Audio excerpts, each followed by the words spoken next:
નમસ્કાર.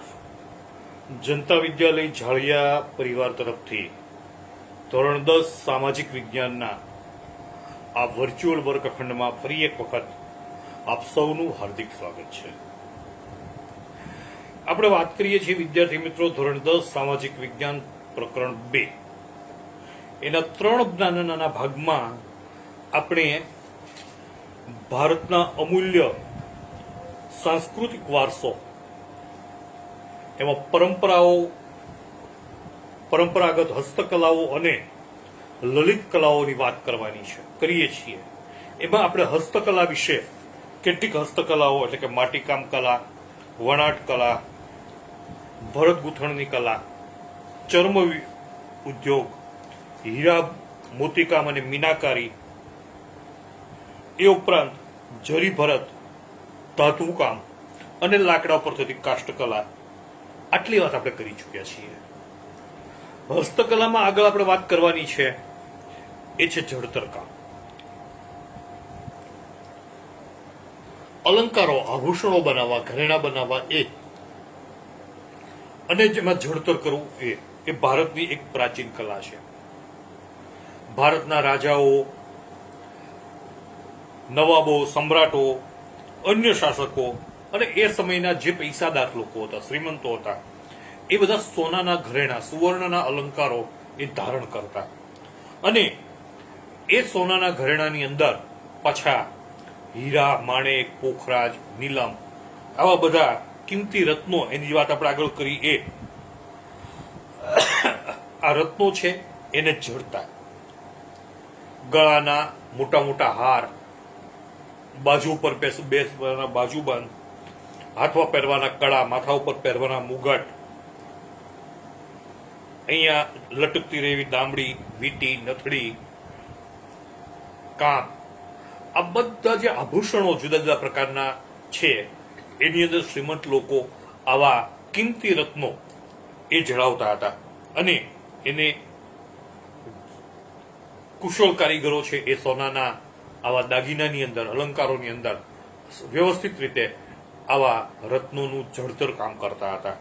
એટલે આવી જડતર કલામાં પ્રવીણ એવા કારીગરો છે એ ભારતમાં એ સમયે હતા. ખાસ કરીને રાજસ્થાનનું બિકાનેર, રાજસ્થાનના બિકાનેરમાં જડતર કામ માટે જાણીતું છે. આવું જ એક શબ્દ છે અકીક.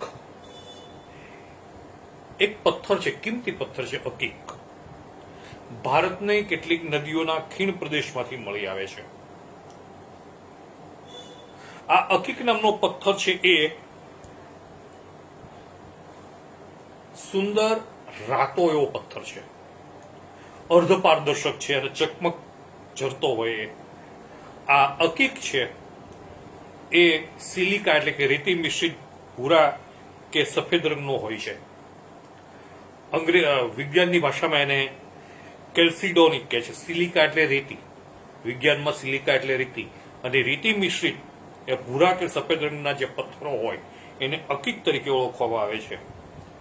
આપણે ગુજરાતમાં સુરત અને રાણપુરના વિસ્તારોમાં આ અકીક મળી આવે છે. પોરબંદર પાસે રાણપુર ત્યાં અને સુરતની આસપાસના વિસ્તારમાં જુદા જુદા આકારના અકીકના પથ્થરો મળી આવે છે.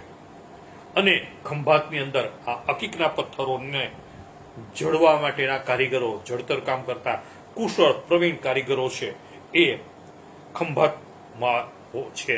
એટલે ખંભાત આ અકીકના પથ્થરને ખંભાત મોકલવામાં આવે છે ને ખંભાતમાં આ અકીકના પથ્થર ઉપર પેલ પાડીને એને રત્નનું સ્વરૂપ આપવામાં આવે છે અને એને વિવિધ અલંકારોની અંદર જડવામાં આવે છે. અકીકની માળા, અકીકના પથ્થરોની માળા અને એના મણકા તૈયાર થાય છે. મણકામાંથી માળા બને છે. અકીકની માળા, અકીકના મણકા પણ આપણા ગુજરાતમાં પણ બનાવવામાં, ખંભાતમાં બનાવવામાં આવે છે. ત્યાર પછી આગળના ક્રમે આપણે લલિત હસ્તકલામાં વાત કરીએ તો ચિત્રકલા. ચિત્રકલા એ પણ ભારતની અંદર વિવિધ કલાઓમાં ચિત્રનું નામ પણ ટોચે છે. ચિત્રકલાનું સ્થાન પણ મોખરે છે, શિખર ઉપર છે. ચિત્રને દોરવું અને એની અંદર રંગ પૂરવો, રંગ પૂર્ણી કરવી રંગ અને રેખાઓ દ્વારા રેખાઓ મારફત એને દોરવામાં આવે ને પછી એને પીછીથી રંગ પૂરવામાં આવે. અને આની જે કલા છે દોરવાની અને રંગ પૂરવાની, એ એક સરસ કલાકૃતિઓનું સર્જન કરે છે. એટલે સૌંદર્યનું રસપાન કરાવતી કલા એ ચિત્રકલા છે. અને એ ચિત્રકલાની અંદર ફક્ત ચૈતન્ય નહીં, ફક્ત માણસો કે પશુ પંખીઓ નહીં, જે જળ વસ્તુઓ છે, પહાડો છે, નદીઓ છે, વનરાજી છે, એના મનોભાવોને પણ, એ પ્રાકૃતિક શૃંખલાને પણ એ ચિત્રો દ્વારા તાદૃશ કરી શકાય છે. આ ચિત્રકલા એક પ્રકારની ઊંચી કલા છે. તો આ ચિત્રકલા છે એ આશરે 5000 વર્ષ જૂની હોય અને હડપ્પાની સંસ્કૃતિ, હડપ્પિયન સંસ્કૃતિના અવશેષોમાંથી ખબર પડી છે કે એ સમયે પણ ચિત્રકલાનું અસ્તિત્વ હતું. અને ચિત્રકલા છે એના ઉપરથી માનવામાં આવે છે કે ચિત્રકલા એ પણ લગભગ 5000 વર્ષ જૂની કલા છે. આપણે લોથલ, મોહેન્જોદડો, હડપ્પા અને બીજા અનેક સ્થળોએ પુરાતત્વવિદો છે એ ઉત્ખનન કરે છે, ખોદકામ કરે છે. અને ખોદકામ કરતા કરતા જે અવશેષો મળી આવે છે એમાં આવા ચિત્રકલાના જુદા જુદા ચિત્રોના અવશેષો પણ મળી આવ્યા છે. પાષાણ યુગના આદિમાનવના ગુફા ચિત્રોમાં, પાષાણ યુગ, પથ્થરનો યુગ, આપણે આગળ વાત કરતા હતા કે લોહ યુગ શરૂ થયો એ પહેલા પાષાણ યુગ હતો. અને એ પાષાણ યુગમાં પથ્થરની અંદર કોતરકામ કરવામાં આવતું. બૌદ્ધ સાધુઓ કોતરકામ કરતા. એવી જ રીતે આદિમાનવો છે એ ગુફાની અંદર ચિત્રો દોરતા કોતરણી કરીને. તો એ જ ગુફા ચિત્રો છે એમાં પણ પશુ પક્ષીઓના ચિત્રો એ સમયમાં પણ દોરાયેલા છે. હડપ્પીય સંસ્કૃતિમાં હડપ્પાના ઉત્ખનન સમયે એને ખોદકામ સમયે જે અવશેષો મળ્યા છે એમાં જે કુંજા અને બીજા માટીના વાસણો મળી આવ્યા છે એ વાસણોની ઉપર પણ જુદા જુદા આકારના પશુ પંખી અને વનરાજીના વેલીઓના ચિત્રો જોવા મળ્યા છે. જુદી જુદી ફૂલછોડ અને ભૌમિતિક આકારો છે એ આ બધા વાસણો ઉપર જોવા મળ્યા છે. એટલે એનો અર્થ એમ કે ખૂબ પ્રાચીન સમયથી આશરે 5000 વર્ષ જૂની આ ચિત્રકલા છે એ સંસ્કૃતિ સાથે વણાયેલી છે. મધ્યપ્રદેશના હાથી, ગેંડો, હરણ, આવા બધા પશુઓના ચિત્રો, જે વન્યજીવો છે એના ચિત્રો પણ નોંધપાત્ર છે. મધ્યપ્રદેશમાં આવેલી અજંટા ઇલોરાની ગુફા, એ અજંતા ઇલોરાની ગુફાના ચિત્રો છે એ અને એનું અંદર કરેલી રંગપૂર્ણી એ આજે પણ જગવિખ્યાત છે. અજંતા ઇલોરાના ચિત્રો છે એ આજે પણ અજોડ છે. એવા ચિત્રો આખી દુનિયામાં બીજે ક્યાંય જોવા મળતા નથી. આપણી સંસ્કૃતિ સાથે આપણને વધારે સારા ચિત્રો દોરતા ન આવડે તો પણ દિવાળીની અંદર રંગોળી બનાવવી, સાથિયા, કોઈ પણ શુભ માંગલિક પ્રસંગોએ સ્વસ્તિક બનાવવો, સાથિયા બનાવવા, ગણપતિ બનાવવા, પગલા પાડવા, આ બધા એ રેખાંકનો છે એ આપણી સંસ્કૃતિ સાથે શુભ રીતે સંકળાયેલા છે.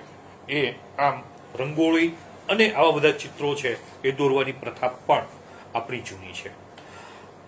અહીંયા આપણે હસ્તકલાની વાત પૂરી કરીએ છીએ. ફરી વખત યાદ કરાવી દો, હસ્તકલામાં આપણે શું શું શીખ્યા. લલિત કલાની વાત હવે આપણે શરૂ કરવાની છે.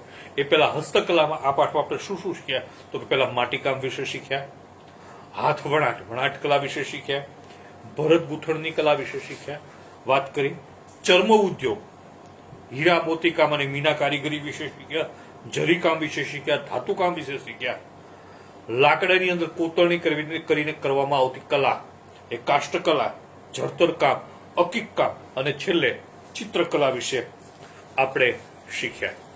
અહીંયા તમારી બુકમાં અજંતાની અંદર ખૂબ જાણીતું એવું પદ્મપાણીનું ચિત્ર છે એ આપ્યું છે. બૌદ્ધ ધર્મની એના ઉપર અસર છે એ ચિત્રો ઉપર. એ આપણે ક્યારેક પાછા તમને ગ્રુપમાં એવા ચિત્રો છે એ મોકલીશ કે જે અજંતા ઇલોરાની અંદર છે. હવે આપણે વાત કરીએ છીએ ભારતની લલિત કલાઓની. લલિત કલાઓ એટલે જેમાં માણસની અંદર રહેલી કલા છે એ લલિત કલા છે. હસ્તકલા છે એ હાથના ઉપયોગથી ચિત્રો દોરવા, માટીકામ કરવું, જળતર કામ કરવું, લાકડાની અંદર કોતરણી કરવી, આ બધી કલાઓ છે કે જેમાં આપણે હાથનો ઉપયોગ કરીએ છીએ, હસ્તકલાઓ છે. લલિત કલાઓ છે એ કે જેની અંદર ગાયન, વાદન, નર્તન, નાટ્યકરણ અથવા તો નાટક કરવું, તે અભિનય, આ બધું છે એ લલિત કલાની અંદર સમાવેશ થવામાં આવે છે. આપણા ભારતમાં આપણે જાણીએ છીએ કે પરાપૂર્વથી, પ્રાચીન કાળથી ગાયન, વાદન, નર્તન એ ભારતીય સંસ્કૃતિનો એક હિસ્સો રહ્યો છે. રામાયણ અને મહાભારતની કથા એ પણ ભારતના જુદા જુદા વિસ્તારોમાં ગાઈને, વગાડીને, ભજવીને એ લોકો સુધી પહોંચાડવામાં આવી છે. ફક્ત આની ભારતીય અન્ય સાહિત્ય પણ કાલિદાસના નાટકોથી શરૂ કરી અને દેશી નાટકો સુધી આ બધામાં અભિનય કરીને કે ગાયન, વાદન, નર્તન અને વેશભૂષા દ્વારા આ લલિત કલા છે એને લોકો સુધી પહોંચાડવામાં આવી છે અને એ ભારતનો અમૂલ્ય વારસાનો એક અભિન્ન અંગ છે લલિત કલાઓ. એમાં આપણે વાત કરવાની છે સંગીત કલા અને નૃત્ય કલાની. સૌ પહેલા આપણે સંગીતની વાત કરીએ. સંગીતની અંદર 3 બાબતો મુખ્ય છે. આપણે સંગીતને સાંભળી શકીએ છીએ, આપણે સંગીતને સમજી શકીએ છીએ. સંગીત વિશેનું જ્ઞાન આપણું બહુ ઓછું હોય છે, પણ આપણે ઉપરથી વિચારીએ તો પણ સંગીત છે એમાં 3 બાબતો મુખ્ય છે. એક સ્વર, લય અને તાલ. સ્વર એટલે તમે પ્રાથમિકમાં શીખ્યા હશો કે સપ્તક જેને કહેવાય છે, 7 સ્વર છે, સા રે ગ મ પ ધ ની, જે ઊંચા અને નીચા પ્રમાણે આપણા ગળામાંથી જુદા જુદા પ્રકારે નીકળતા આ સ્વર છે કે જેના આધારે રાગની રચના થાય છે, જેને સરગમ કહેવામાં આવે છે. આ સા રે ગ મ પ ધ ની, આ 7 સુરો જેને આપણે સ્વર કહીએ છીએ, એ સ્વર છે એ સંગીતનો પાયો છે. ત્યાર પછી એને લય આપવામાં આવે, એક ઢાળ આપવામાં આવે અને વાજિંત્રોનો તાલ એ એની સાથે મેળવવામાં આવે એટલે એક ઉત્કૃષ્ટ પ્રકારનું સંગીત છે એ ઊભું થાય છે. અને ભારત છે એ આ સંગીતની બાબતમાં બેજોડ છે. એ શાસ્ત્રીય સંગીત હોય, સુગમ સંગીત હોય કે લોક સંગીત હોય, આ તમામ પ્રકારના સંગીતોમાં ભારતીય સંસ્કૃતિમાં સંગીત છે એ અભિન્ન રીતે વણાયેલું છે. આપણા લોકગીતોમાં, આપણા ભજનોમાં, આપણા દુહા છંદ અને ચોપાઈઓમાં, આપણા શાસ્ત્રીય કાર્યક્રમોમાં, આપણા શાસ્ત્રીય સંગીતમાં અને સુગમ સંગીતમાં, હવેલી સંગીતમાં, દરેક જગ્યાએ આ સંગીત છે એ આપણી સંસ્કૃતિ સાથે અભિન્ન રીતે વણાયેલી એક લલિત કલા છે. આપણો તો એક વેદ, સામવેદ જે છે એ આખો સંગીતને લગતો વેદ છે. એવું કહેવાય છે કે સામવેદ એ પોતે જ એક સંગીતનો વેદ છે અને એમાં વેદની જે રૂચાઓ છે એને આપણે સામાન્ય અર્થમાં શ્લોકો કહી શકીએ. શ્લોક એ અલગ આવે છે પણ આપણે સામાન્ય અર્થમાં એને શ્લોક કહી શકીએ. તો આ સામવેદના શ્લોકો છે જેને રૂચાઓ કહેવાય છે એ સંગીત સાથે તાલબદ્ધ રીતે ગાવાની હોય છે. સંગીતની અંદર ગાયન અને વાદન બંનેનો સમાવેશ થાય છે. આપણે જોઈએ છે તબલા, હાર્મોનિયમ, મંજીરા અને બીજા અનેક વાદ્યો, શરણાઈ, ફ્લ્યુટ એટલે કે વાંસળી, આ બધા વાદ્યો છે એના વાદન અને ગળાના અવાજથી ગાયકી, આ ગાયકી એટલે કે ગાયન અને વાદન એ બંનેમાં સંગીતનો સમાવેશ થાય છે. બંનેનો સમન્વય છે એ જ સંગીત છે એ ઉત્પન્ન કરે છે. સંગીતના 7 મુખ્ય સ્વર તમને વાત કરીએ, સા રે ગ મ પ ધ ની છે. અને સામાન્ય રીતે આપણા સંગીતને આપણે 2 ભાગમાં વહેંચી શકીએ. આમ તો અનેક ભાગમાં વહેંચી શકાય પણ મુખ્ય 2 ભાગ છે. એક છે શાસ્ત્રીય સંગીત અને એક છે લોક સંગીત. શાસ્ત્રીય સંગીતને સમજવા વાળો એક નાનો વર્ગ હોય છે, લોક સંગીત છે એને સમજવા વાળો એક મોટો વર્ગ હોય છે જે સમાજ જીવન સાથે સંકળાયેલું સંગીત છે. સંગીતના મુખ્ય 5 રાગ છે. આમ તો રાગ રાગિણીઓ અનેક છે, પણ મુખ્ય 5 રાગ છે, અને એને કહીએ છીએ આપણે. એના નામ છે એક શ્રી રાગ, શ્રી, બીજો દીપક, હિંડોળ, મેઘ અને ભૈરવી. આ 5 સંગીતના મુખ્ય રાગ છે. યાદ રાખજો, શ્રી, દીપક, હિંડોળ, મેઘ અને ભૈરવી. અને આ 5 રાગ ભગવાન શંકર, નટરાજ એના મુખમાંથી ઉત્પન્ન થયા, પંચમુખેથી ઉત્પન્ન થયા હોવાનું મનાય છે. પ્રાચીન કાળમાં ભારતના સંગીત સંબંધી અનેક ગ્રંથો લખાયા છે, જેમાં જાણીતા ગ્રંથો છે એનો આપણે અહીંયા ઉલ્લેખ કરીએ. સંગીત મકરંદ, સંગીત રત્નાકર અને સંગીત પારિજાત. આ 3 ગ્રંથોનો પરિચય આપણે અહીંયા મેળવવાનો છે. આ 3 ગ્રંથો કોણે લખ્યા? તો પહેલો સંગીત મકરંદ છે, એ સંગીત શાસ્ત્રના જ્ઞાતા પંડિત નારદ હતા, એમણે લખેલો છે. સંગીત રત્નાકર છે, પંડિત સારંગદેવે લખેલો છે. અને સંગીત પારિજાત છે, પંડિત અહોબલે લખેલો છે. ફરીથી, સંગીત મકરંદ પંડિત નારદે, સંગીત રત્નાકર એ તજજ્ઞ પંડિત સારંગદેવે, અને સંગીત પારિજાત એ પંડિત અહોબલે લખેલો છે. કયા સમયે? ઈસવીસન 900 માં સંગીત મકરંદની રચના થઈ, અને ઈસવીસન 1665 ની અંદર સંગીત પારિજાતની રચના થઈ. સંગીત રત્નાકર ક્યારે રચાયો એની માહિતી આપણને પાઠમાં આપેલી નથી. હવે આ 3 ગ્રંથની અંદર શું શું હતું એની વાત કરીએ. તો પહેલો ગ્રંથ સંગીત મકરંદ, જે ઈસવીસન 1900 માં સંગીત શાસ્ત્રના જ્ઞાતા એવા પંડિત નારદે લખ્યો. એમાં 19 પ્રકારની વીણા અને 101 પ્રકારના તાલનું વર્ણન છે. આપણે પહેલા વાત કરી ને કે સ્વર, લય અને તાલથી સંગીત ઉત્પન્ન થાય છે. એમાં 101 પ્રકારના તાલનું વર્ણન સંગીત મકરંદમાં છે, અને 19 પ્રકારની વીણા છે એનું વર્ણન આપણે સરસ્વતીના હાથમાં વીણા જોઈએ છીએ ને, આ પ્રકારની 19 વીણા છે. 19 પ્રકારની વીણાનું વર્ણન આ સંગીત મકરંદમાં છે. ઉત્તર ભારત અને દક્ષિણ ભારતના સંગીતથી સુપરિચિત હતા પંડિત સારંગદેવ, કારણ કે એ દૌલતાબાદમાં રહેતા હતા. અને સંગીત રત્નાકર છે એ ભારતીય સંગીતનો સૌથી પ્રમાણભૂત ગ્રંથ છે એવું પંડિત વિષ્ણુનારાયણ ભાતખંડે, કે સંગીતના જ્ઞાતા હતા, એમણે કહ્યું છે. સંગીતના અંગોને સમજવા માટે આ ગ્રંથ પણ બેનમૂન છે. ત્રીજો ગ્રંથ, ઉત્તર હિન્દુસ્તાની સંસ્કૃતિને જાણવા માટે, સંગીત પદ્ધતિને જાણવા માટે એણે પંડિત અહોબલે આ ગ્રંથની રચના કરી, જે સંગીત પારિજાત છે. એમાં એણે 29 પ્રકારના સ્વર ગણાવ્યા છે. મુખ્ય 7 સ્વર છે, પણ એને મધ્યમ અને સરળ ને સાદા ને શુદ્ધ ને એવું ગણી અને એને 29 પ્રકારના સ્વરો છે એ ગણાવ્યા છે.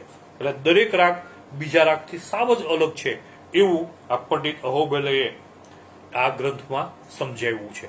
અને ફક્ત 7 નહીં, પણ 29 પ્રકારના સ્વરોએ એને ગણાવ્યો છે.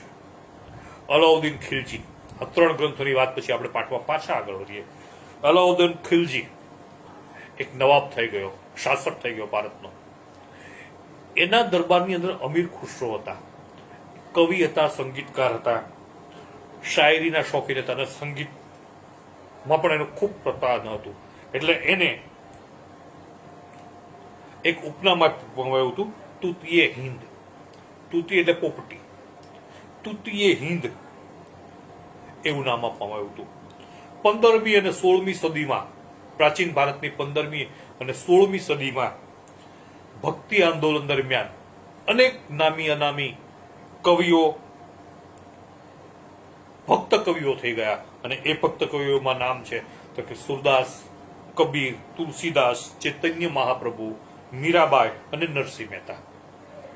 આ બધાએ ભારતમાં જુદી જુદી ભાષામાં, ફરીથી કહું, સુરદાસ, કબીર, તુલસીદાસ, ચૈતન્ય મહાપ્રભુ, મીરાબાઈ અને નરસિંહ, એણે ભજનો અને કીર્તનોનું સર્જન કર્યું અને ભારતમાં એક આધ્યાત્મિક વાતાવરણ, એક સંગીતમય, ભક્તિમય વાતાવરણ ઉભું કર્યું.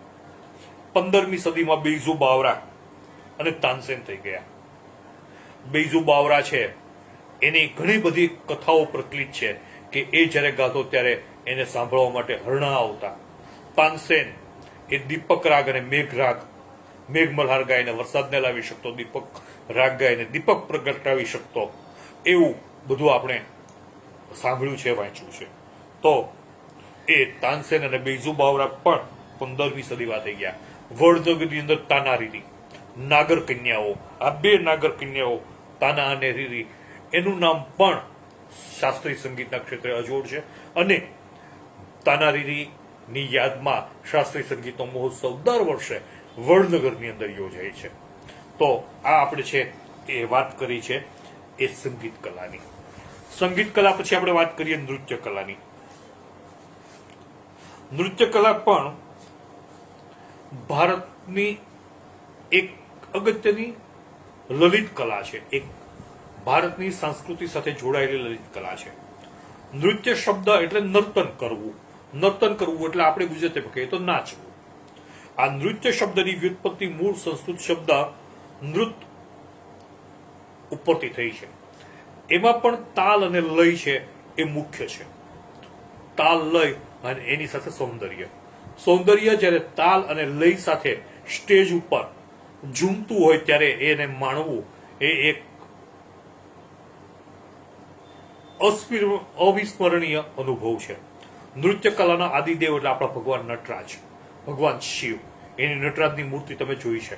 તાંડવ નૃત્યથી માંડી અને ભગવાન શંકર છે એ દરેક નૃત્યમાં પારંગત હતા એવું માનવામાં આવે છે. અને નૃત્યોના દેવ તરીકે પણ આપણે ભગવાન શંકરને પૂજીએ છીએ, માનીએ છીએ, અને એટલે જ એને આપણે નટરાજ કહીએ છીએ. પૃથ્વીવાસીઓને નૃત્ય કલા શીખવવા માટે સ્વર્ગમાંથી પૃથ્વી ઉપર આ કલા ભગવાન શંકર લાવ્યા હતા એવું માનવામાં આવે છે. ખાસ કરીને આપણે જાણીએ તો આપણા દેશમાં નૃત્યની ઘણી બધી શૈલીઓ પ્રચલિત છે. એ પ્રચલિત શૈલીઓમાં ખૂબ જાણીતી એવી ભરતનાટ્યમ, કુચીપુડી, કથક અને કથકલી, ઓડિસી અને મણિપુરી છે. આ 6 નામ યાદ રાખજો: ભરતનાટ્યમ, કથક, કથકલી, આ બંને અલગ છે, કથક અને કથકલી, ઓડિસી નૃત્ય અને મણિપુરી. તો ભરતનાટ્યમ, કુચીપુડી, કથક અને કથકલી, ઓડિસી અને મણિપુરી, આ 6 મુખ્ય નૃત્યના પ્રકારો છે. એ આપણે આ 6 ની વાત કરીએ આજના પીરિયડમાં. પેલું ભરતનાટ્યમ. ભરતનાટ્યમ છે એ ભરત મુનિએ રચેલી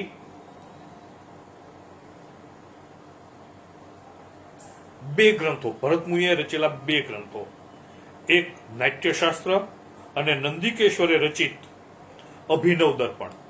આ બંને ગ્રંથો, બંને પુસ્તકો, એક કયું નાટ્યશાસ્ત્ર કોણે રચ્યું હતું? ભરત મુનિએ. અને બીજું અભિનવ દર્પણ કોણે રચ્યું હતું? નંદિકેશ્વરે. આ નંદિકેશ્વરનું અભિનવ દર્પણ અને ભરત મુનિએ રચેલું નાટ્યશાસ્ત્ર, બંને ગ્રંથો ભરતનાટ્યમના જે જાણીતી નૃત્ય કલા છે એના આધાર સ્ત્રોત માનવામાં આવે છે. ભરતનાટ્યમનો ઉદ્ભવ તામિલનાડુમાં, દક્ષિણ ભારતમાં, તામિલનાડુ રાજ્યનો તાંજોર જિલ્લો, ત્યાં ભરતનાટ્યમની નૃત્ય કલાનો ઉદ્ભવ થયેલો એવો માનવામાં આવે છે. ઘણી બધી નૃત્યાંગનાઓ, મૃણાલિની સારાભાઈ, આપણા ગુજરાતના મૃણાલિની સારાભાઈ, ગોપી કૃષ્ણ, ફિલ્મ ક્ષેત્રની જાણીતી અભિનેત્રીઓ વૈજયંતી માલા, અને આજે પણ જે નૃત્યના સ્ટેજ ઉપર આપણને જોવા મળે છે હેમા માલિની, એને આ ભરતનાટ્યમ નૃત્યનો પ્રાચીન વારસો છે જાળવી રાખ્યો છે. અનેક કલા ક્ષેત્રે કલા સંસ્થાઓ આજે પણ બહેનોને, ભાઈઓને ભરતનાટ્યમની તાલીમ આપે છે અને આપણે આ વારસાને જાળવી રાખવાનો પ્રયત્ન કરે છે. તો ભરતનાટ્યમ તામિલનાડુ, તાંજોર જિલ્લો એનું ઉદ્ભવ સ્થાન ગણાય છે. 2 મુનિ, ભરત મુનિ અને નંદિકેશ્વરે જે 2 ગ્રંથો લખ્યા, નાટ્યશાસ્ત્ર અને અભિનવ દર્પણ, એ બંનેને ભરતનાટ્યમના આધાર સ્ત્રોત ગણવામાં આવે છે. જાણીતા નૃત્યકાર કહીએ તો 4 નામ અભિવસે છે: મૃણાલિની સારાભાઈ, ગોપી કૃષ્ણ, વૈજયંતી માલા અને હેમા માલિની, જે આ નૃત્યના વારસાને જાળવી રાખ્યો છે. કુચીપુડી, બીજી નૃત્ય શૈલી ભરતનાટ્યમ પછી. 15મી સદીમાં આ નૃત્ય શૈલીની રચના થઈ એવું માનવામાં આવે છે. સ્ત્રી અને પુરુષ બંને આ નૃત્યો કરે છે. કુચીપુડી એમાં મુખ્યત્વે સ્ત્રીના સૌંદર્ય ઉપર આધારિત આ નૃત્ય છે કુચીપુડી. અને એમાં ભારતીય નૃત્યની પાયાની જે મુદ્રાઓ, જુદા જુદા દેખાવો, જુદી જુદી અંગભંગીઓ, અંગના વળાંકો જે છે એ આમાં વણી લેવામાં આવે છે. આ નૃત્ય છે કુચીપુડી આંધ્રપ્રદેશમાં પ્રચલિત છે. ભરતનાટ્યમ તામિલનાડુ, કુચીપુડી આંધ્રપ્રદેશ.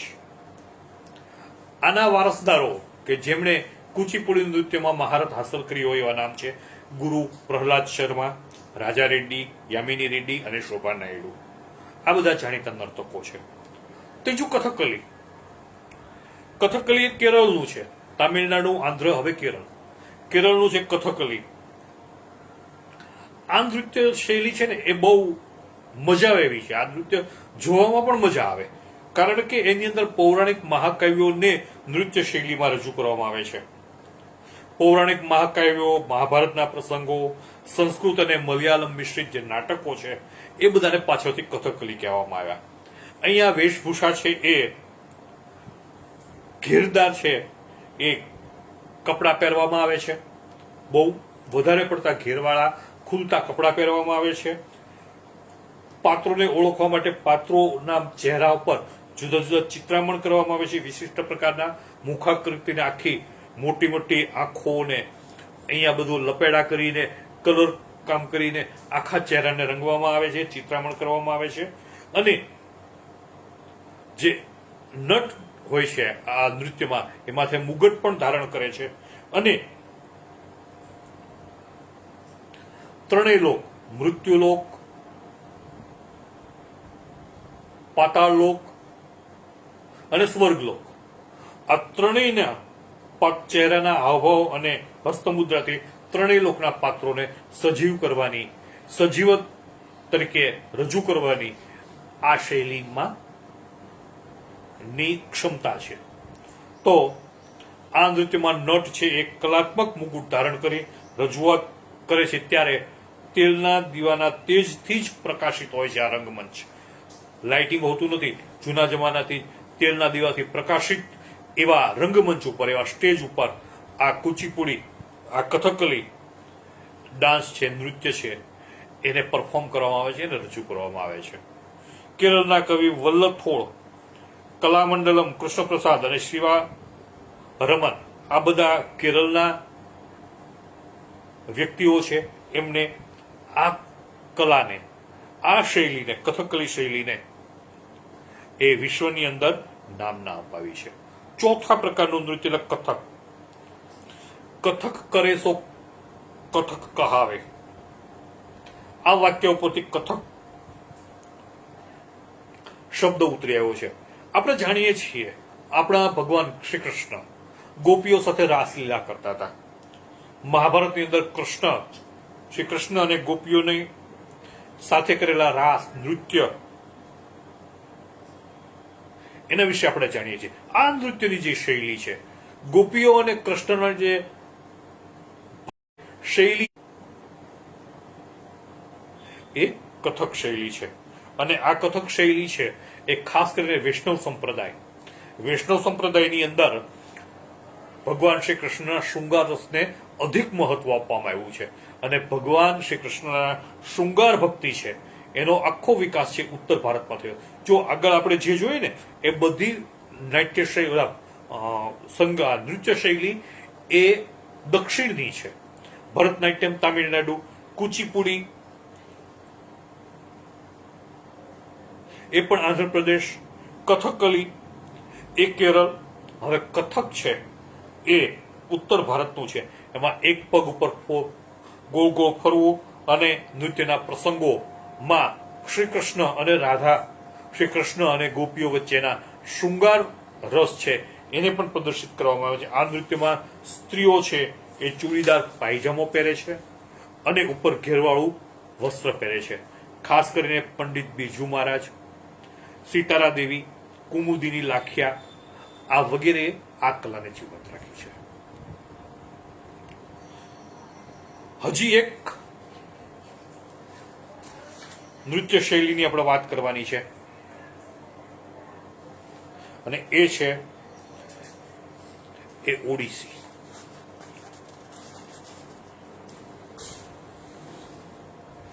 મણિપુરી. ઓરિસ્સાની અંદર હતું ઓડિસી. હવે આપણે વાત કરીએ છીએ મણિપુરી. મણિપુર રાજ્યની પ્રજા દરેક ઉત્સવ પ્રસંગે નૃત્ય કરે છે અને એ નૃત્ય છે એમાં કૃષ્ણની બાળ લીલા છે એને અને રાસલીલાને ઉજાગર કરવામાં આવે છે. તો બાળ લીલા અને રાસલીલા કૃષ્ણની જે નૃત્યની અંદર રજૂ થાય છે એ નૃત્ય એ મણિપુરના એ નૃત્યને મણિપુરી નૃત્ય કહેવામાં આવે છે. અને એના બે પ્રકાર છે મણિપુરી નૃત્યના, લાસ્ય અને તાંડવ. લાસ્ય અને તાંડવ આ બે પ્રકારના નૃત્યમાં રેશમનું બ્લાઉઝ પહેરી અને કમરે પટ્ટો બાંધી અને નીચે ઘેરદાર લીલા રંગનો ચણિયો પહેરી, જેને કુમીન કહેવામાં આવે છે, એ પહેરી અને આ જે નૃત્યાંગના હોય છે એ નૃત્ય કરે છે. ફરી વખત કહું છું, શેને એમાં ઉજાગર કરવામાં આવે છે આ નૃત્ય શૈલીમાં? તો ભગવાન શ્રી કૃષ્ણની બાળલીલા અને રાસલીલાને. જે નર્તકી હોય છે શું પહેરે છે? તો એના બે પ્રકાર ક્યાં છે? તો લાસ્ય અને તાંડવ. એ શું પહેરે છે? તો એ પહેરે છે રેશમનું બ્લાઉઝ, નીચે કુમીન તરીકે ઓળખાતો લીલા રંગનો ચણિયો અને કમરે એક કમર પટ્ટો બાંધવામાં આવે છે. આ મણિપુરના નૃત્યને વિશ્વમાં નામના અપાવનાર જે વ્યક્તિઓ છે એના નામ છે ગુરુ આમોબી સિંહ, આતોમ્બો સિંહ અને ગુરુ બિપિન સિન્હા, નૈના ઝવેરી અને નિર્મલ મહેતા. તો અહીંયા આપણે લલિત કલાઓમાં આટલી કલાઓની વાત કરીએ છીએ. ત્યાર પછી આપણે નાટ્ય કલા, ભવાઈ અને ગુજરાતના લોક નૃત્ય વિશે વાત કરવાની છે. એ આવતીકાલના તાસમાં આપણે કરશું. ત્યાં સુધી આપ સૌને જય હિન્દ, જય ભારત, આવજો.